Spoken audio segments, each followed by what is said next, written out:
Está começando mais um podcast Fala Franchising, o podcast da ABF. E hoje o tema é como contratar e reter talentos.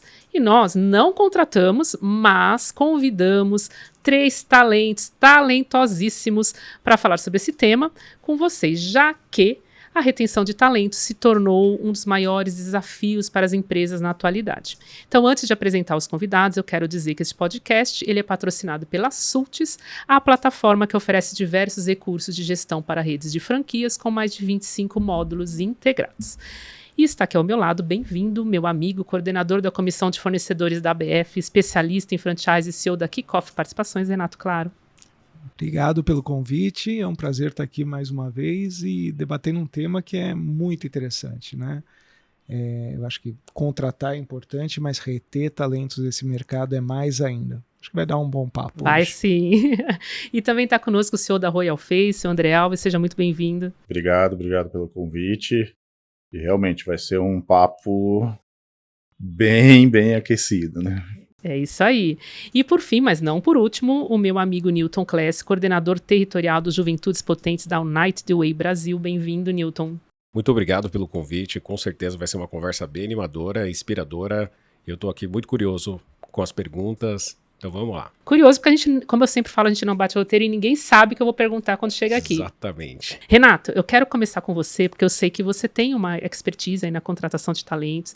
Então eu quero que você nos conte, né, como que você identifica essas pessoas no mercado e mais do que isso, qual é a necessidade profissional que o mercado hoje tem, principalmente de franquias? Bom, vamos lá. Quando se vai procurar pessoas no mercado, você tem, obviamente, uma questão de perfil objetivo, né? Quais são as capacidades que essa pessoa precisa ter, técnicas, fundamentos, mas tão ou mais importante que isso hoje são as questões comportamentais e de cultura. Então, quando você traz um agente novo para uma cultura pré-existente, a gente precisa tomar muito cuidado com o possível fit que essa pessoa vai ter naquela cultura. Então, e hoje existem ferramentas objetivas que você pode usar para avaliar a cultura, valores, uma série de questões que não são tão objetivas quanto qual foi o curso que você fez. Perfeito. Então, eu vou contratar um contador, eu preciso, teoricamente, que ele tenha formação em contabilidade. Isso é uma questão objetiva. Eu vou contratar alguém de TI, eu preciso saber se ele domina aquela linguagem específica. Eu vou ver experiência, expertise por aí, muito bem. Mas essas questões são mais soft skills, alinhamento de propósito, cultura, valores, são tão ou mais importantes quanto. Porque, como a gente falou na introdução, uma coisa é você atrair o talento.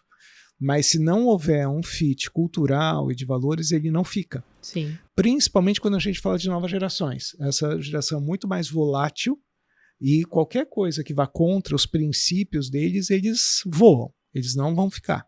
E veja, você tem algumas outras questões. Eu fui até sócio dele, o Luciano. Esse cara estudou regência. Ele era músico e estudou regência, né? E o primeiro emprego dele foi numa empresinha que estava começando, uma startup que estava começando, chamada Airbnb. Ele fazia regência em Los Angeles e foi Chief Marketing Officer do Airbnb. Que legal. Só, mas o que esse cara entende de marketing? Né? Mas aquele ambiente disruptivo que eles estavam, coisa assim, não sei como eles chegaram a essa conclusão, falar assim, um maestro, um cara que estuda regência, vai funcionar aqui. Então você vê que nem sempre o hard skill, que é aquela capacidade técnica específica, é a principal característica, recurso que você oferece que a gente vai para a buscar. Empresa. Perfeito. Eu vou voltar com você, principalmente porque a gente tem muita questão aqui para tratar de geração Z, e o Newton é craque nisso, porque lida com os jovens, mas antes eu quero falar com o André, para que você me conte também como é feito o recrutamento e a seleção na Royal Face, para a gente, você dá também antes disso um panorama de quantas unidades, quantos colaboradores, como é que funciona lá? Bom, a gente tem muito cuidado até com a questão de recrutamento e seleção, muito por conta que o nosso produto, ele é o ser humano, né? Um produto de saúde. Então, além da capacidade técnica, você tem que avaliar também a aplicabilidade daquela técnica no cliente final e no paciente, vamos dizer assim, né? Hoje, por exemplo, a gente está com 264 unidades em operações, em operação, tem 340 vendidas, nível Brasil, e esse é um tema muito, assim, do cotidiano nosso, e até por que do cotidiano? Porque você tem um perfil ideal para esse tipo de negócio. E por que a gente fala que é um perfil ideal? Porque ele é mandatório, porque eu tenho uma parte regulatória que é muito pesada, forte, intensa, né? Que ele diz o seguinte: para operar com esses tipos de procedimentos, você tem que contratar esse perfil de profissional, porque ele tem um conselho que rege a categoria, então você não pode contratar qualquer tipo de profissional formado. E aí a gente tem todo um processo que é desde de pegar o currículo, passa pelo processo da franqueadora, passa pelos testes da franqueadora, aí testa a capacidade dele técnica, e aí checa toda a formação, todo o registro dele, passa para o franqueado faz as entrevistas, ele foi contratado? Foi. Ele tem que ir para o nosso centro técnico. Então entra pela franqueadora primeiro pela franqueadora. A mão de obra, e depois vocês distribuem para as franqueadas. Quantos colaboradores vocês têm hoje? Na franqueadora são 52 colaboradores. E se somar as unidades? Se somar as unidades, a gente está falando de 745 profissionais hoje da área técnica nas unidades. Bom, Newton, agora é com você também que eu quero te colocar aqui no papo, porque eu não quero nem começar dizendo quanto tempo eu já te conheço, porque senão vai achar que eu não sou da geração Z, né? Porque eu estou muito distante e nós não estamos, né? Fazem alguns anos aí. Faz alguns anos, né? Mas eu quero que você nos conte também, até porque a gente começou a falar aqui de jovens, e seu trabalho é com jovens. Então conta como que é esse trabalho pra gente também.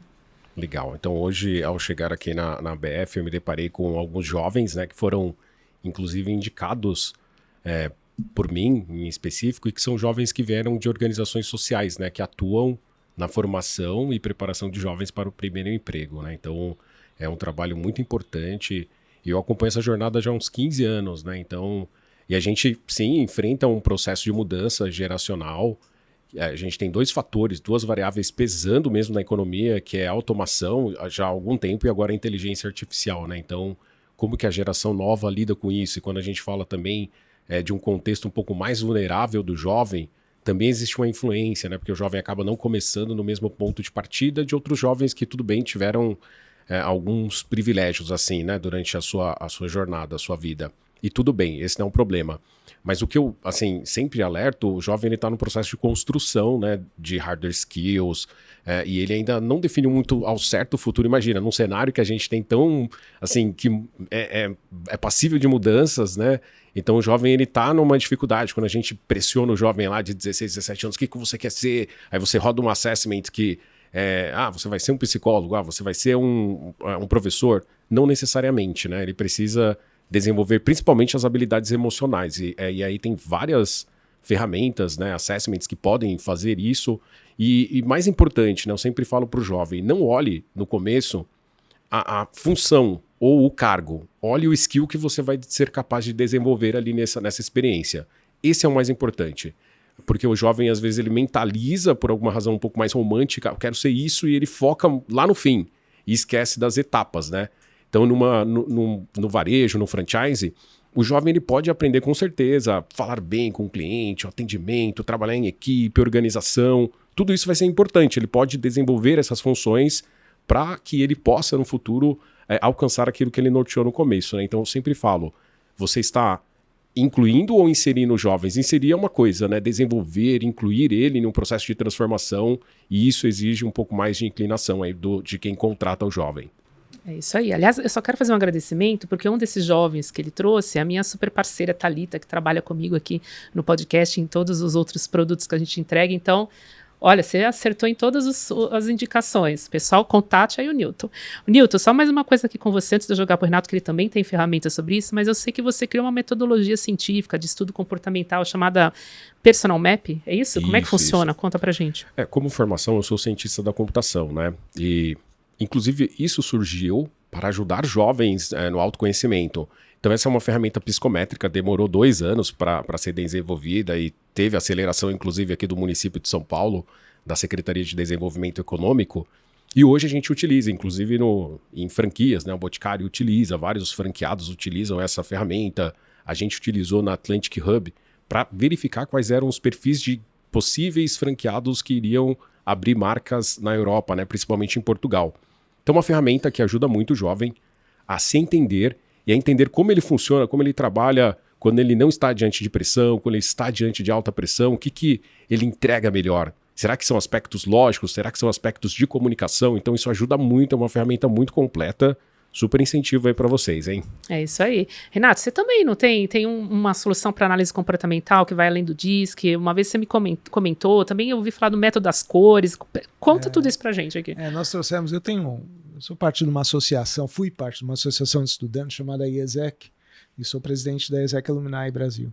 E numa dessas viagens por aí de congressos, eu descobri que um contemporâneo meu lá da época de faculdade, colombiano, criou também um método das cores que teve como base, né, ele foi inspirado no DISC, mas evoluiu muito. E ele criou a THT, que hoje tem sede nos Estados Unidos e nós representamos no Brasil. Então, o método das cores foi baseado no DISC, mas hoje tem uma aplicabilidade muito maior.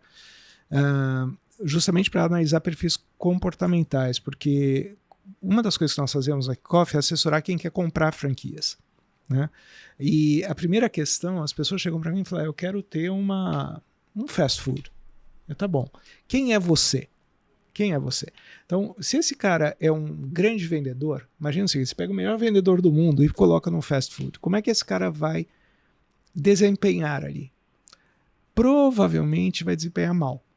Porque, assim, primeira coisa, eu vou desperdiçar essa capacidade que esse cara tem de ser um grande vendedor. Eu não tenho como usar isso no fast food. Ele não pode vender nada para ninguém. Eu vou desperdiçar essa capacidade que talvez se ele tivesse num outro negócio, ele poderia ter um desempenho muito superior à média daquele segmento. Por exemplo, educação. Por exemplo, no odonto, que é comercial, por cliente para dentro. Ele poderia performar melhor lá e menos no fast food. E provavelmente ele não tem aquelas características que a alimentação é processo o tempo todo, né? Cada prato que sai tem que ser no tempo certo, no custo certo, na qualidade correta, primeiro que entra, primeiro que sai do estoque para não ter produto vencido e por aí vai, é processo. E possivelmente um grande vendedor, você já viu o vendedor gostar de preencher relatório? Não. Ele vai fazer inventário? Provavelmente não. Então ele provavelmente não vai performar também.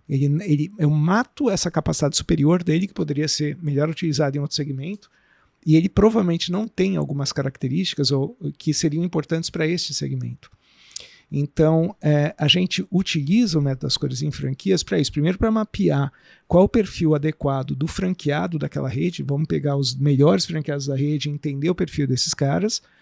E quando eu pego um candidato à franquia e vou medir esse cara, vou avaliar esse cara, óbvio que essa não é uma decisão 0 ou 1, mas ele me dá alguns indicativos se eu deveria seguir com aquele cara ou não. Então, por exemplo, você pega um profissional desse, que não é o franqueado, mas um profissional médico desse, ele vai ter inteligência emocional para lidar com o cliente, uma série de outras questões que a gente precisa lidar, né? Ele tem a gente precisa medir esse tipo de coisa para ver se para aquela função específica ele tem essas características que ele vai performar bem.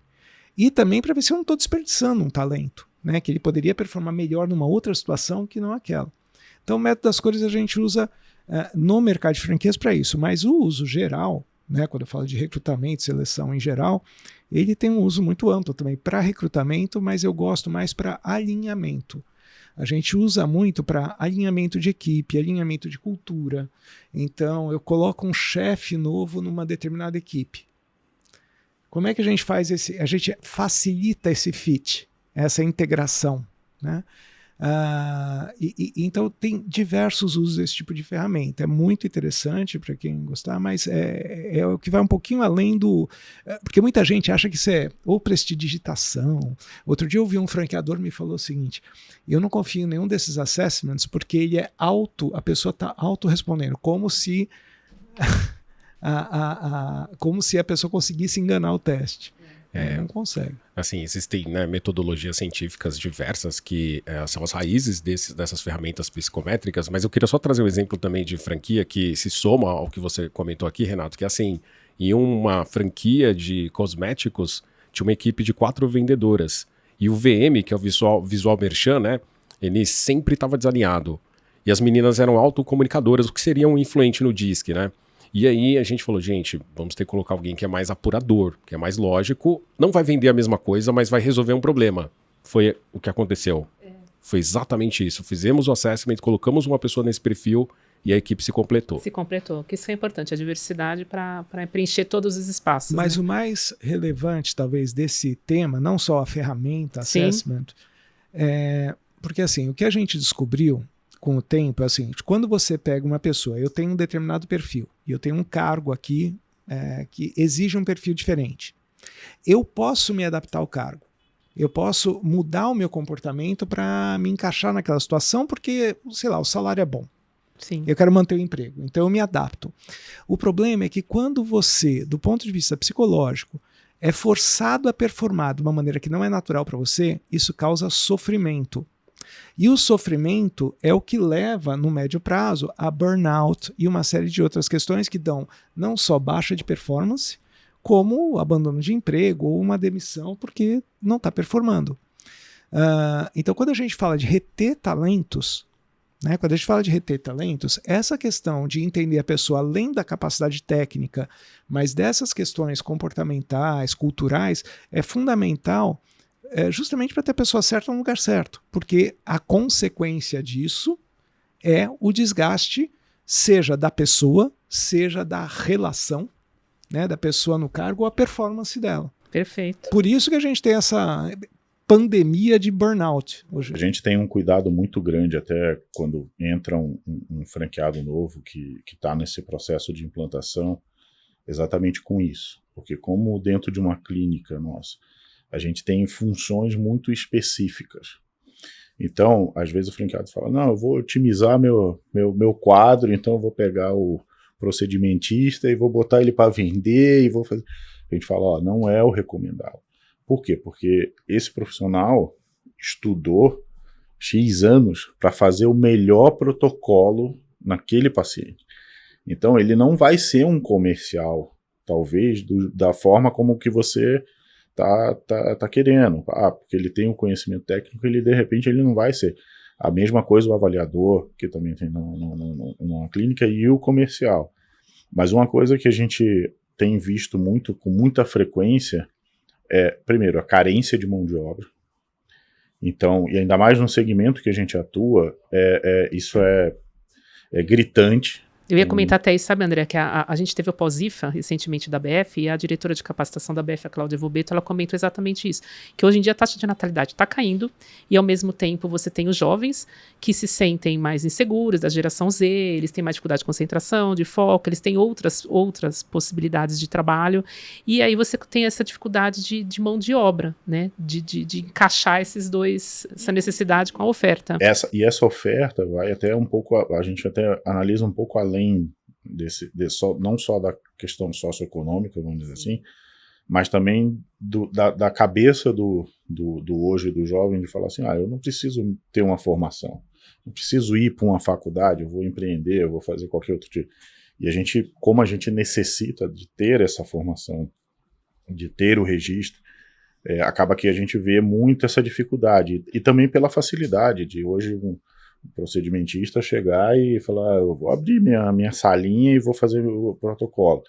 Então hoje a gente tem uma orientação até com os nossos franqueados de, cara, se você tem um profissional que performa, que segue ali as normas, tudo, cara, se você pensar em abrir uma outra unidade, pega esse cara e coloca ele, dá um pedacinho da sociedade para ele, porque você vai garantir que ele vai ser dono também, ele você vai ter a segurança de que ele vai fazer a coisa certa, e você também, de uma certa forma, realiza esse desejo dele, de repente, de empreender, mas de empreender num negócio já formatado, num negócio já validado, e que vai ter e você garante a performance daquilo.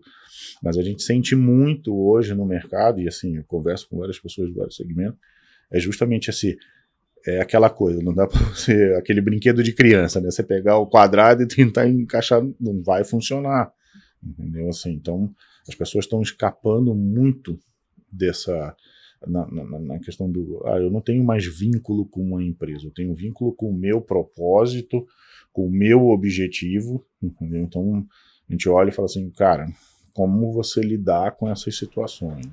Quer acrescentar, Newton? Eu queria que você também falasse, aproveitando que você vai ficar com a palavra, um estudo da Talent Trends indicou que 38% do pessoal da geração Z saiu do emprego porque não dialogava com seus objetivos pessoais, que tem a ver com o que o Renato antecipou antes. E mais, o Brasil é o país com maior índice de rotatividade no mercado de trabalho, segundo o levantamento da Robert Half. E também houve um aumento de 56% no turnover e crescimento de 33% para 48% no número de desligamentos voluntários. A gente falou, não quero mais. Então tem tudo a ver conectado com o que a gente tem falado aqui. Queria que você acrescentasse o que ele falou e avaliasse esses dados e o Renato depois complementa, por favor. Ótimo. A gente tem um movimento demográfico no Brasil, né, acontecendo, a população está ficando um pouco mais velha, né, mas o que eu queria trazer aqui, diante desses dados, é o processo formativo do jovem, né? Porque às vezes a gente, nesse processo formativo, e eu acompanho isso nos territórios aqui em São Paulo, se coloca uma lupa naquela empresa que é dos sonhos, assim, tem um tobogã de um departamento para o outro, sendo que esta é uma exceção, não é a média, né? E nós temos que ajudar os jovens a enfrentarem e saber lidar com frustrações, né? Essa coisa de, vamos buscar meu objetivo, meu sonho... Tudo bem, é importante, porém existem processos que podem ser trabalhados antes, né? E a gente tem que pensar nisso também. Porque nem sempre a gente vai trabalhar exatamente com aquilo que a gente ama, exatamente todas as atividades que a gente vai desempenhar aqui nesta função, elas são do meu agrado. Nem sempre o jovem precisa estar preparado para isso, né? Precisa ter essa resistência, essa musculatura. Então eu vejo que isto é uma consequência de formações que elas romantizam muito o processo para o jovem. E o jovem não fica resistente quando você fala para ele, não, eu preciso que você seja pontual, precisa respeitar o horário que a gente combinou, por um tempo. Quando esse jovem conseguir desenvolver alguma coisa, crescer, ok, ele vai ter uma flexibilidade maior, né? Mas, por exemplo, home office, quantos jovens eu não vi que foram desligados porque não tiveram uma disciplina de respeitar o horário, de entrar no horário daquela determinada reunião, e é o que a gente tem incentivado os cursos formativos no território a fazerem. Ajudar o jovem a perceber que ele precisa ter esse compromisso, que ele precisa se fortalecer, porque existe uma reclamação muito latente de mão de obra, né? Que é o que vocês trouxeram aqui. Muito, principalmente o franchise que é calcado em prestação de serviços, né, Renato? Eu queria até dar uma outra perspectiva, que é como o ambiente também pode, o ambiente e a tecnologia podem contribuir para aceitar esse comportamento. Eu fui muito tempo fornecedor do McDonald's, eu fazia sinalização do McDonald's e fui em várias convenções mundiais deles. E uma coisa que eu aprendi nessas convenções é que assim, o turnover global do McDonald's naquela época era de 9 meses. Né? Era uma loucura. Então, para você ter ideia, numa convenção do McDonald's é um negócio gigantesco e a feira de fornecedores que tem junto, 60% da feira eram serviços de RH. Você tem ideia, 60% da feira de fornecedores na convenção era serviço de RH. Porque o foco deles era o seguinte, o McDonald's sempre foi conhecido como sendo o primeiro emprego, né, uma fonte de primeiro emprego, pegar aquele jovem despreparado. E ao mesmo tempo eles tinham o seguinte, como é que eu faço esse garoto que no primeiro emprego chegar num pico de performance em 6 semanas, porque eu tenho 5, 6 meses para ficar com ele aqui. Né? A média era 9. Então como é que eu consigo fazer esse garoto chegar em pico de performance para ele poder dar retorno e depois toca a vida dele e tudo bem, é assim mesmo, segue a vida. Recentemente, falando com o Dorival, né, nosso parceiraço lá no McDonald's, eu falei, Dorival, eu fui recentemente no McDonald's, esse aqui na frente, do outro lado da ponte aqui, né? Eu fui ao McDonald's e achei uma coisa muito estranha. Ele, o que foi? Eu fui lá no autoatendimento, pedi meu sanduíche, mas tinha uma família no caixa e que demorou uma eternidade para fazer o pedido. Cadê aquela história de que se você não receber o seu pedido em 1 minuto, você não paga? Né? Lembra quando chegou no Brasil? Sim, né? Sim. Aquela coisa assim. Falou, não, hoje em dia mudou totalmente. Então, primeiro, como a gente tem um autoatendimento, eu não preciso mais ter aqueles garotos ali no caixa e principalmente com aquele discurso formatadinho do fritas acompanha, ou a frita maior, ou você a tortinha de maçã. Ele falou, não preciso isso. Agora, o nosso pessoal, ele tem que se adaptar à velocidade do cliente. Porque o cliente que tem pressa vai no autoatendimento. O que vem no balcão, ele quer um atendimento diferenciado, então o atendente tem que se adaptar à velocidade do cliente. Então, esse tipo de mudança tecnológica proporciona também uma mudança em todo o sistema de atendimento e até de fabricação do produto e por aí vai, o que acaba diminuindo esse choque cultural. Esse choque. É óbvio que se o menino chegar atrasado no McDonald's, ele vai ser repreendido. Né? Assim, não é assim a brincadeira, mas é como a tecnologia, os sistemas de trabalho também estão se adaptando para poder sair daquele regime quase que militar que a gente tinha, aquela proposta anterior que era muito dura, né? E ele vem ficando mais maleável, vem ficando mais diferente, mas mudou o comportamento inclusive do consumidor. Não é só o jovem que está do outro lado do balcão que está diferente, mas o consumidor que está desse lado também está. E quem está fazendo essa mediação cada vez mais é a tecnologia. Ela permite uma série de coisas. Perfeito. Né? Ela permite. Por exemplo, eu posso estar no carro ainda e faço no Burger King, eu faço no carro, eu pego o aplicativo, eu faço o meu pedido e quando eu chegar na loja eu já vou direto lá no balcão pegar. Sim. Né? É uma escolha sua do consumidor, enquanto o outro pode escolher estar ali, viver aquela experiência, né? Exatamente, mas isso facilita toda essa pressão que você teria antigamente. Você tinha um exército lá de gente, porque tem que entregar em 1 minuto. Mudou a tecnologia, mudou o comportamento do consumidor, então isso meio que vai andando também com o comportamento da geração Z que está do outro lado do balcão. Agora, eu acho que a grande questão é como as empresas enxergam isso, adaptam isso, né? Elas se incorporam essas tecnologias, essas mudanças de maneira construtiva. Sim. Aliás, a gente estava até conversando um pouquinho antes de começar sobre home office, né? Que eu queria até que o André comentasse um pouco se isso até é uma questão de atração dessa nova geração, até de talentos, porque hoje em dia as pessoas estão buscando, né, essa flexibilidade. A gente tem, e aí dentro da franqueadora a gente tem olhado muito para essa questão, porque o que a gente enxerga como, e aí olhando muito esse perfil dessa geração nova, que é aquela coisa eu quero crescer rápido, o suficiente de chegar ao topo com, não vou dizer que com menos esforço, mas assim, que a empresa se adapte ao meu jeito de ser. E a questão do home office hoje, se a gente olhar os grandes centros, onde você tem toda uma questão de locomoção e tudo, é um caminho sem volta. Acho que até a gente estava conversando, a pandemia ela foi um divisor de águas de uma cisão tão grande que assim, esqueçam o que faziam no passado, porque agora é um momento novo e você tem que se adaptar a esse momento novo. Dentro lá da empresa mesmo, a gente está fazendo um movimento muito forte, que é trazer 2 escritórios hoje, que são em São José do Rio Preto e Curitiba, para São Paulo, onde eu vou ter pessoas home office em Curitiba, vou ter pessoas home office em São José do Rio Preto e vou ter em São Paulo também, mas vou ter uma equipe física também em São Paulo.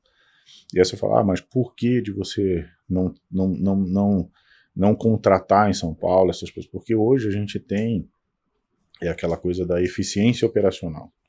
Então você tem colaboradores, você tem profissionais dentro da empresa que não vai fazer diferença ele estar dentro do escritório e ele estar dentro da casa dele, porque hoje você tem mecanismo de performance, de acompanhamento de performance muito grande. Você tem as metodologias ágeis da vida, que você não passa mais a olhar o comportamento de estar ali na frente do computador de 8 às 18 e você achar que ele está performando. Início do dia, final do dia, o que você produziu disso aí? Você tinha que produzir isso. Por que não produziu?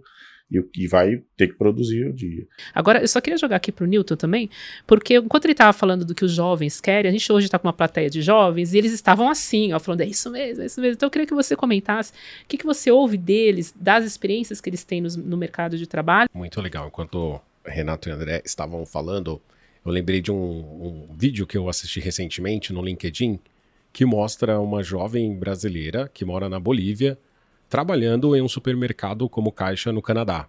Olha que coisa. Então, a tecnologia, né? foi bem comentado aqui.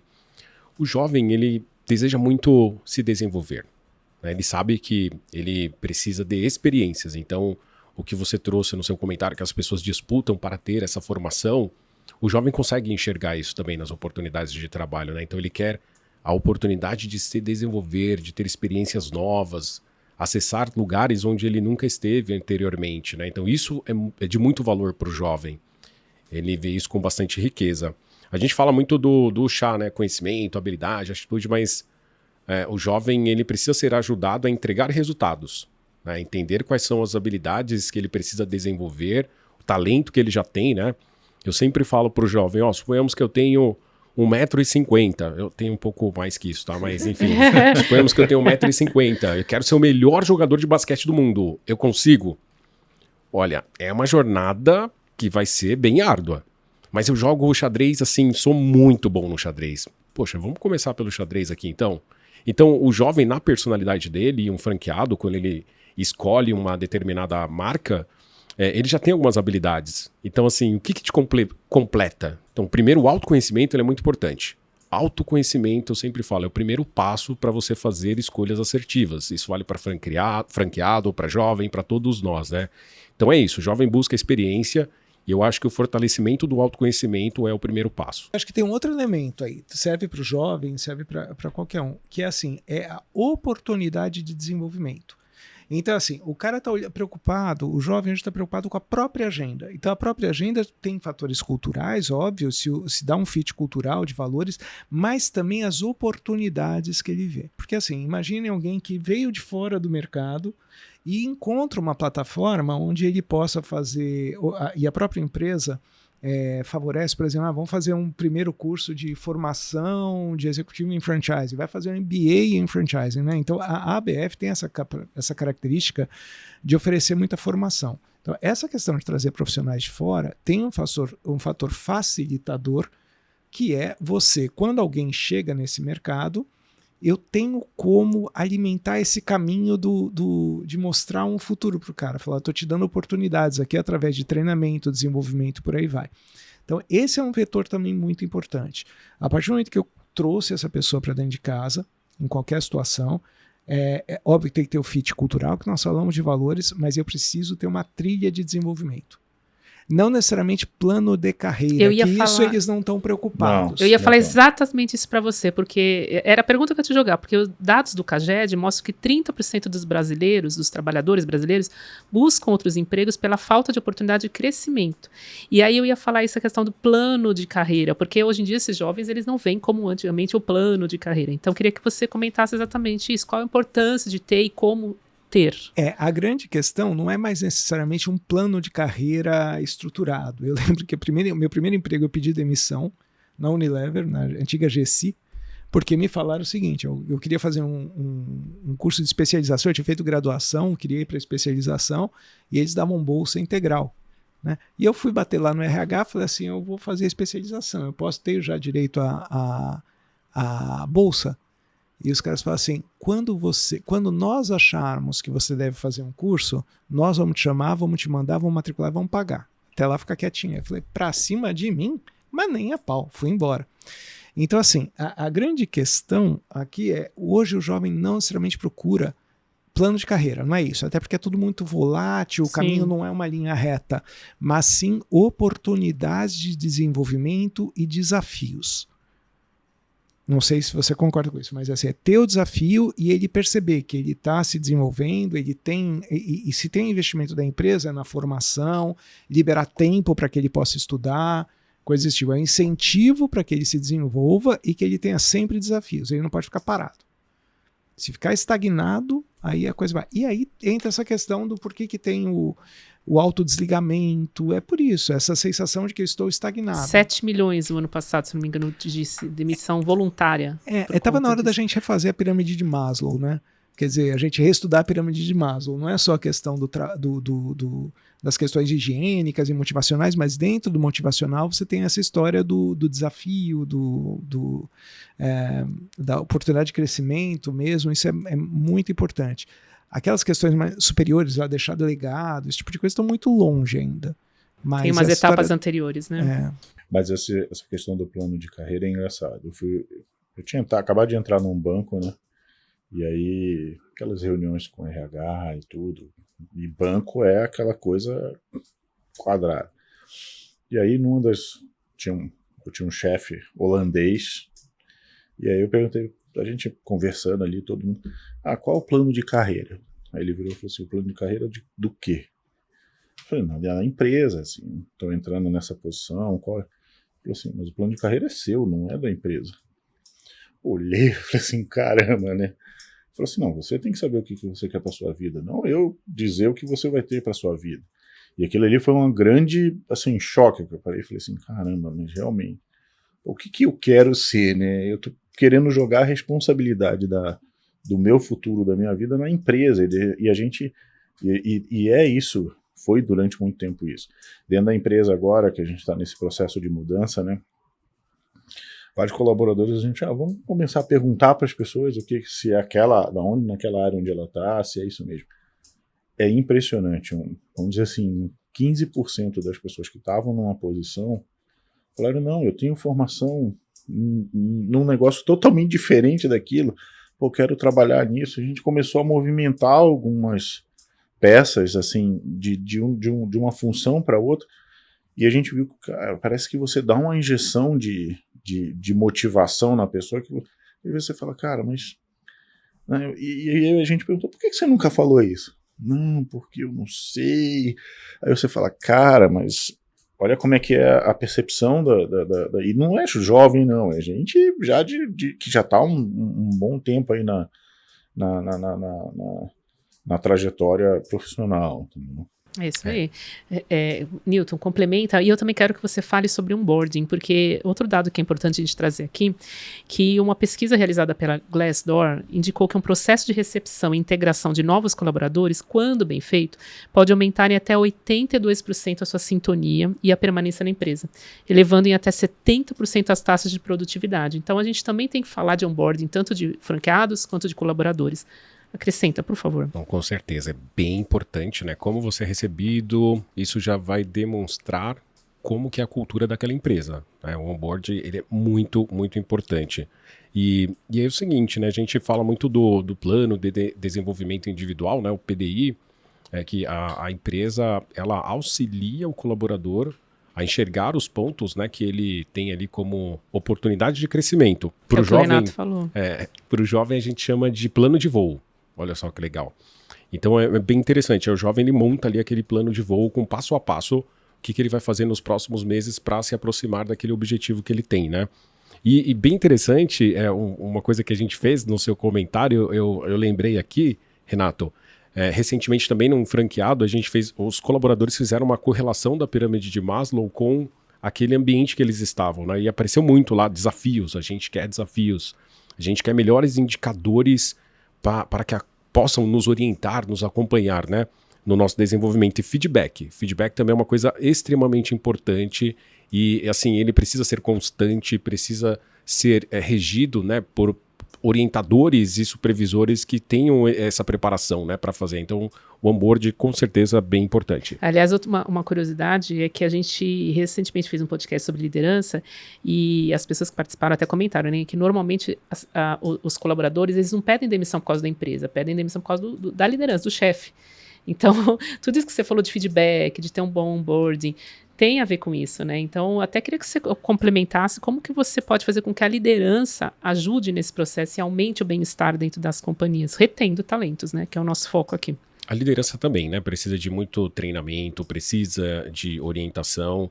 E assim, eu acho que quando você tem bons indicadores, bem aferíveis, isso... A disposição desses líderes é muito interessante. E a liderança ela precisa também entender as fases do desenvolvimento da personalidade. Né? Uma coisa é você lidar com um jovem, outra coisa é você lidar com uma pessoa de 40 anos, 50 anos, e se conhecer muito bem. Então, o desenvolvimento da personalidade, as fases, né, da personalidade em si, elas são bem importantes para o líder. O líder ele tem que entender do negócio, ele tem que entender da técnica, mas ele tem que entender muito de pessoas. Ele precisa ter uma experiência com pessoas. Então, o mercado carece um pouco desse modelo de treinamento quando a gente fala de liderança a gente foca muito nos liderados, mas esquece de apontar ali para a liderança também. É isso aí. Renato, mais uma coisinha que eu queria abordar, que a gente falou bem um passando de burnout. E o Brasil, por incrível que pareça, 1 em cada 4 brasileiros sofre de burnout. É uma coisa bem expressiva, né? Como que você recomenda ou age de uma forma preventiva para que ajude as empresas a evitar que chegue nesse indicador? Porque tudo que a gente está falando aqui, no final das contas, vira ali número no balanço, né? De novos treinamentos, de novos colaboradores, de troca, de tudo que a gente já comentou. Por favor. Bom, como a gente estava falando, boa parte de... O burnout pode ter algumas fontes, né, algumas origens. Um deles é excesso de horas de trabalho. Né? Isso é uma coisa que precisa ser equacionada. Né? Não tem jeito, você tem que chegar uma hora, tem que ter políticas na empresa e falar, tal hora tem que desligar. Né? Você precisa desligar. Você tem questão de liderança. Então você pode ter lideranças complicadas, lideranças está na moda falar tóxica, né? Tóxica, uma coisa assim, que também podem contribuir para isso. Você tem questões de equipe, de como aquela equipe se comporta. Então, digamos, você tem ali numa equipe com todo mundo com um perfil muito técnico e tem uma pessoa com um perfil mais relacional. É possível que ela vá sofrer nesse ambiente. E você tem tudo isso, na verdade, a gente tem que medir o tempo todo, entender, e ter válvulas de escape, ou seja, você precisa ter espaço para que as pessoas sejam ouvidas, né, para ter válvula de escape e perceber isso na origem, porque, de novo, a questão do burnout é porque a pessoa está sofrendo por algum motivo. Ela está sofrendo. E isso vai levar ao burnout. Então a gente tem que entender por quê. Porque ela está no lugar errado, ela está com a equipe errada, ela está com a liderança errada, ela está com um método de trabalho inadequado. Existem várias origens. Agora, isso só é possível com medição. Então, as avaliações periódicas, elas têm que ser de 2 mãos. Então, se você avalia, quem não avalia, precisaria avaliar, né? A sua equipe, seu pessoal. E elas têm que ser de 2 mãos. O problema é que uma avaliação, você não pode ir do 0 para o 100 de uma vez. Uma vez me pediram para fazer um orçamento, fazer uma avaliação 360 numa empresa. Eu falei, legal. Você já faz alguma avaliação? Não. Eu falei, então não posso. A gente não pode ir para o 360, sabe? Porque vai virar Big Brother, vai virar um... É uma guerra, né? Ou vira jogo de comadre. Sim. Ou vira jogo antes, né? Ou vira jogo de comadre que todo mundo se protege, ou vira tiroteio. Não pode. Você tem que criar uma cultura de avaliação.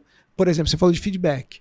Feedback também é difícil, gente. Tem que, né, tem que ser criada a cultura de feedback. Então você precisa criar a cultura daquilo para poder evoluir. A avaliação é uma delas. E eu não vejo outra forma de você pegar o burnout antes de chegar nele, a não ser através de avaliações periódicas. Mas, de novo, a avaliação, existem vários formatos de avaliação possíveis, mas eu tenho que avaliar, por exemplo, a liderança dessa pessoa, eu tenho que avaliar a colocação dela em relação aos pares, em relação aos subordinados. Eu preciso avaliar de diversas formas para poder ver se para onde eu estou indo com essa pessoa. Porque hoje está muito na moda, né? Falar de saúde... saúde mental. A saúde mental, coisa assim. Na pandemia isso ficou mais óbvio, né? Foi por isso que eu acabei me apaixonando e acabei investindo nessa história não só do método das cores, mas essa questão toda de gestão de pessoas por causa disso. Meu escritório, por exemplo, nós passamos a fazer... nós estamos todos em home office há anos, né? Eu voltei agora há pouco tempo a pedir 1 dia por semana presencial. Sabe por quê? Não é por nada de produtividade, nada. É por questão de relacionamento. Sim. As pessoas se comunicam à distância, por escrito, coisa assim, muitas vezes tem mal entendido, coisa assim, essas coisas vão acumulando. Então nós estamos uma vez por semana no escritório, só para quê? Para almoçar juntos. Tomar café, fazer aquela descontração. Fazer piada, um xingar o outro, falar mal do outro, tirar criar sarro, um vínculo, né? É de desestressar a relação, porque as relações à distância não tem problema com produtividade, com entrega, nada, mas do ponto de vista relacional são complicadas. Esses dias eu vi um podcast também, alguém comentando que uma grande empresa, não me lembro quem é para te falar a verdade, colocou uma regra o seguinte: quem não fizer pelo menos híbrido, né, quem não tiver com presença híbrida, não é promovido. Então E o híbrido quer dizer assim, você tem que ter 39 dias de trabalho a cada 90 dias. A cada 90 dias úteis, você tem que ter 39 dias no escritório, senão você você pode manter, mas não vai ser considerado para promoção. Então, eu vejo essa questão também de home office, esse tipo de coisa, a gente não pode exagerar na mão por as questões relacionais. Perfeito. O Renato já começou a dar algumas dicas, e como a gente já está chegando ao final, eu vou passar aqui, começando pelo Newton, depois o André e o Renato complementa. Assim, como o tema é contratar e reter, eu quero que vocês deem dicas para quem está nos ouvindo, para as franqueadoras, como que elas podem fazer para melhorar esse processo. Excelente. Vamos lá, Newton. Então, assim... a gente tem várias colunas, né, que sustentam o ser humano. Você tem lá o trabalho financeiro, emocional, a família, a espiritualidade, o físico, relacionamentos. Eu costumo dizer que se a gente tem 3 ao mesmo tempo ali balançando, a gente fica muito próximo do burnout, né? Então a empresa ela precisa ter essa coisa de olhar o sujeito como de uma forma integral, né? O colaborador de uma maneira integral e apoiá-lo com ferramentas que possam ajudá-lo a se aproximar desse fortalecimento. Então, eu acho que equipes de RH, de treinamento, elas podem estruturar uma trilha de conhecimento, uma trilha onde esse colaborador ele vai enxergar que essa empresa se preocupa com o desenvolvimento dele em diversas dimensões aqui, né, do ser humano. Então, essa é a dica que eu tenho. Se você quer contratar, né, olhando ali para a câmera lá, falando, né, se você quer contratar e reter, faça o seu colaborador sentir que você se preocupa com o desenvolvimimento dele. É isso aí, franchise e gestão de pessoas. Falando meu xará, André. A gente olha muito, e por que eu reforço muito que a pandemia foi um divisor de água? Acho que a gente entrou numa onda do imediatismo. E é o imediatismo de, hoje se você tá aqui, ó, 1, 2, 3 com o celular em cima da mesa.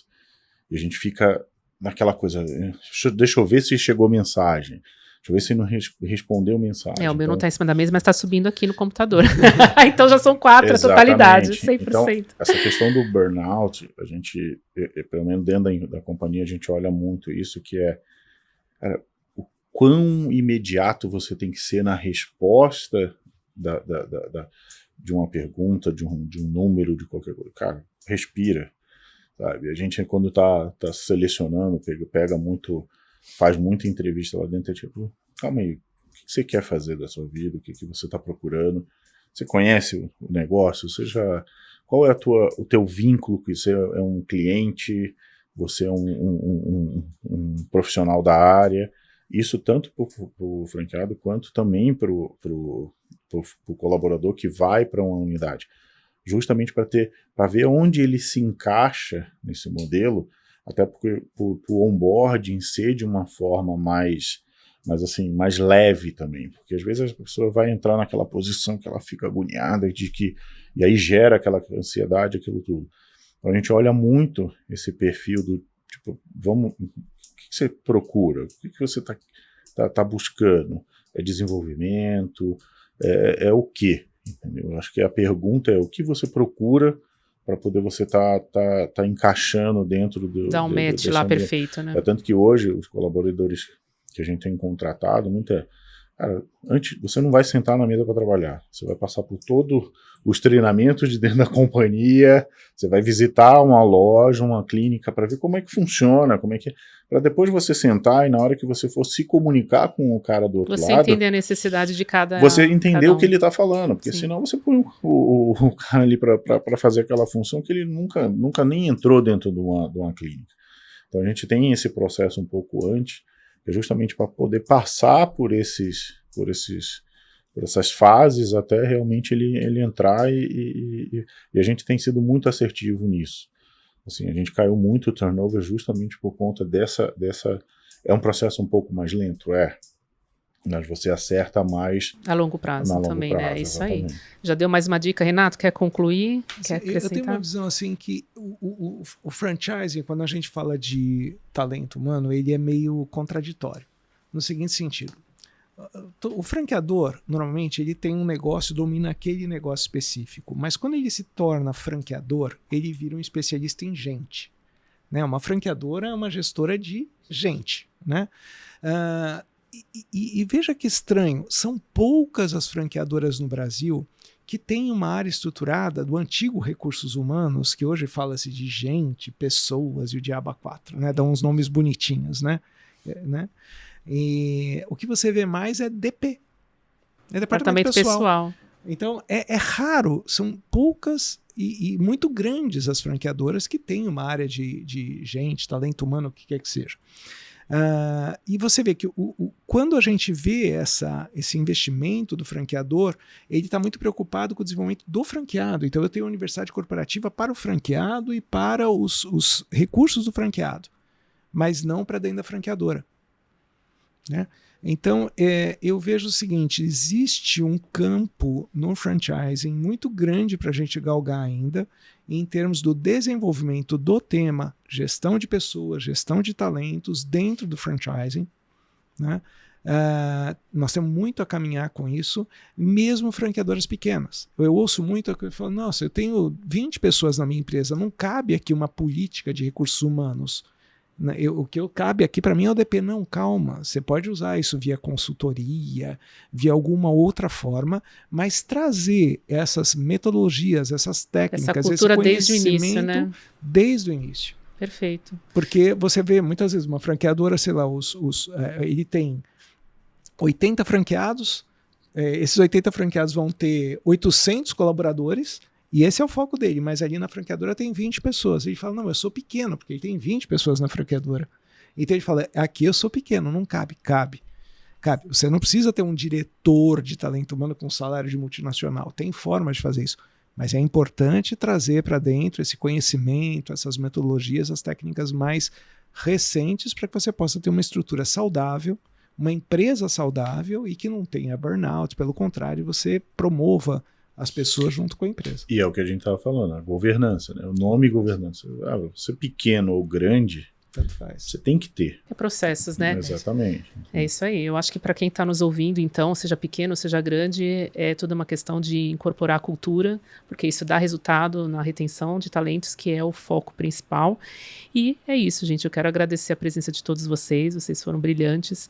Agradecer também a nossa patrocinadora Sultis, que é a plataforma que oferece diversos recursos para a gestão de redes de franquias. Incluindo a universidade corporativa, funciona muito bem. Aí, tá vendo? Ele já completou. Sultis, olha, tá completado. E obrigada a todos que nos acompanham, e eu digo até o próximo Fala Franchising.